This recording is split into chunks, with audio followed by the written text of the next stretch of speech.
Okay, the machine, the Victor number 3 or type 3, has been completed. It is back together again. It is playing. I'm doing the motor and reproducer tests now. Now, the reproducer that's on there is not the one that's going to end up on there. It's just one that I happened to rebuild and I wanted to test. I'm going to rebuild the one that originally came in the machine. It's also an exhibition, same thing. So, for the purposes of this test, this reproducer will do just fine. And there you can see it there.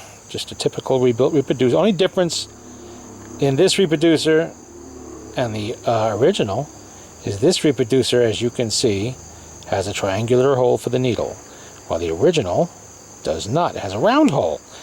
Now, the reason they did that was why they changed to the triangular hole was so they could use fiber needles that Victor was heavily pushing in the early to mid-teens and such. So you could take your reproducer to the dealer and have that triangular needle bar swapped onto it if you had one of the older ones. Very minor differences other than that. Nothing to really write home about. But we are having a little problem today with noise pollution. Yes, it's Labor Day, and you would figure, nice, peaceful holiday. But I have 2 different wood chippers going in the distance for the last 5 straight hours. And I've had numerous aircraft buzzing overhead, creating all kinds of noise pollution. It's almost like they're intentionally doing it. This is the 4th take on this video. I started playing some period correct records on here, and a helicopter flew overhead, and then the wood chipper fired up. Okay, that's it for that video. I waited 10 minutes, started with some, maybe 20s dance tunes and such like that. Now, wood chipper again, and this time it was an airplane. Can't win. So this is what we're going to do. We're going to play the loudest record I could find, which was a concert orchestra from the Victor Electric era. And when it's on there, let's see, what do we got? It's a little warm, but it'll play. The Spanish Dancer. I forget what's on the other one. And I am impressed with this horn. It really has performed well on everything I've thrown at it today, which is quite a bit. Especially the orthophonic recordings and even some 40s recordings.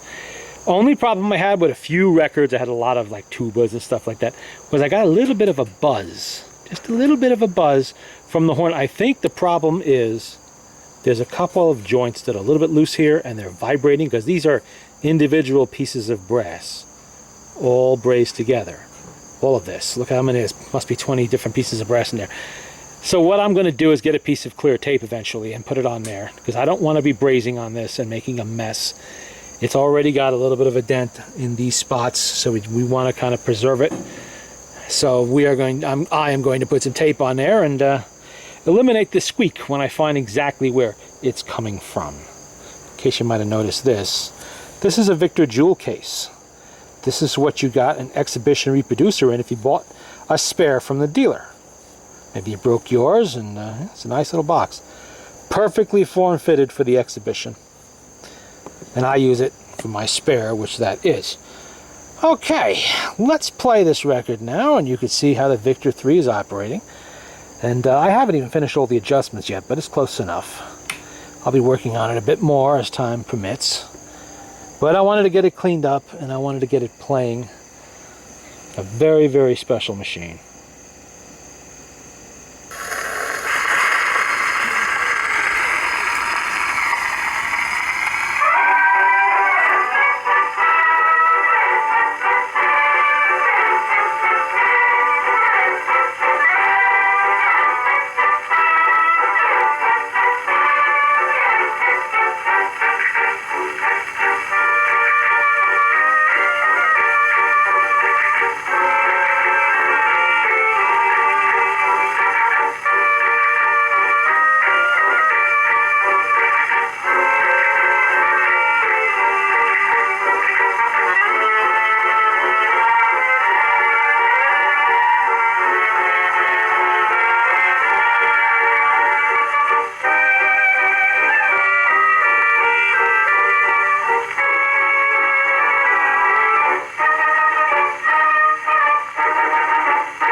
Well, shall we try it and see if it'll play both sides of the larger record?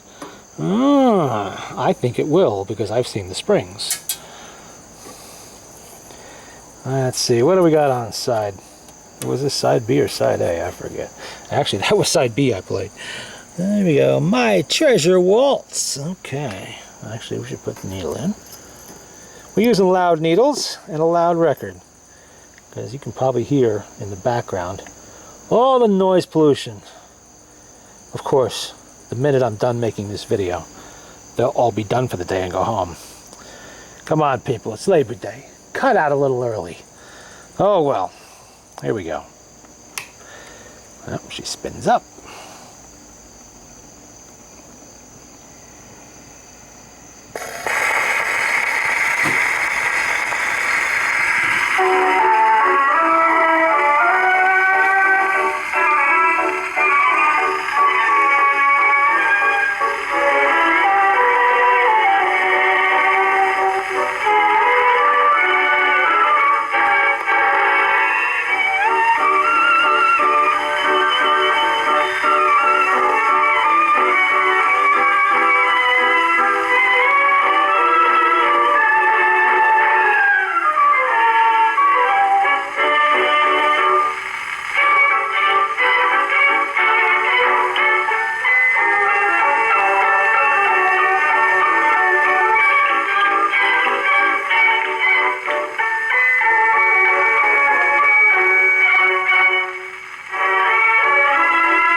both sides of the big record. And a worn one, too. This record's a little bit worn. And that generally puts more drag on the needle, which is exactly the reason I was playing it. That's what I'm looking for. You got to put a little bit of drag on the motor to make sure it has the power. You see it. You look at it, it's kind of hazy looking. That's wear. That's wear. But it still sounds good.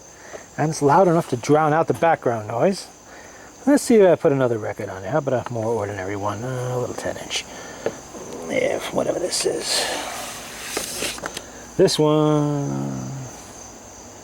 Oh. Happy Days Are Here Again. Didn't know that was in there. Leo Reisman, okay. Huh. Looks a little worn. Not too bad. I've seen a lot worse than that. Okay. We will play Happy Days Are Here Again. Maybe they will be one day when COVID has gone away. One can hope, anyway. All I hear is predictions of doom and gloom. How it's going to get worse for the fall, everything else. I've already been avoiding it for 6 months. How much longer do we have to do it? Sooner or later, I guess we'll all get it. Then we won't have to worry about it anymore. Okay, we need to wind this up.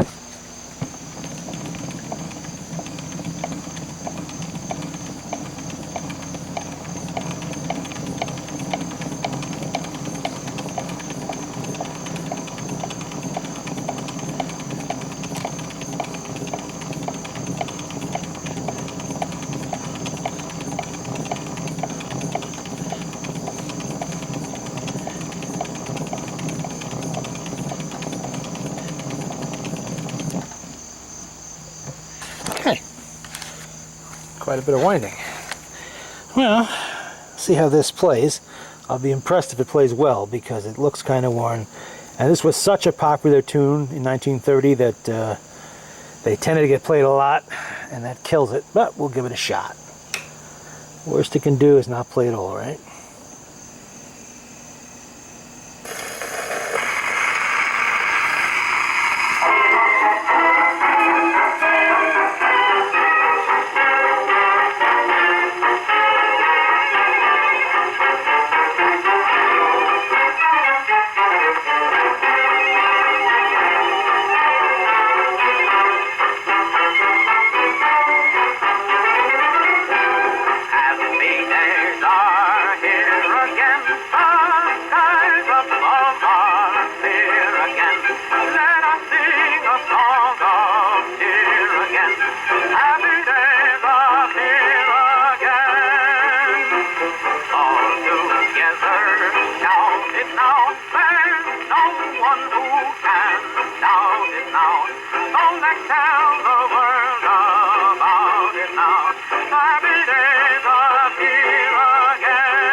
Happy days are here again.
Well, that played better than I expected. Much better. That's a nice find. Now, a lot of these records came with this machine. I don't know if this one did or not. I think that album might have. And a lot of other ones are recently acquired. A friend of mine picked them up. They're all mostly Victor Electrics and some older Columbias. And I'm slowly testing them along with the machine. What do we got here? We got Lucky Me, Lovable You. Let's give that one a shot and see if it's as good as the other side was. Okay. I've had some lousy records today. This one's in pretty good shape. Okay, let's see. Although, in their defense, most of the ones that didn't play well will play much better after I actually clean them. That tends to help them when they're in rough shape. Or you know, they're dirty, they don't want to play very well. This record's a little bit of wear on it, but it's not really dirty, so...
You can hear the wear on that one. I kind of, whoops, the needle actually fell out a little bit more. Maybe that's why it was sounded. How did it get loose? Oh well. You can hear the wear on it anyway.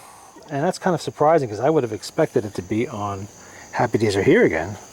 More so than Lucky Me, Lovable You, but maybe the former owner liked that song better.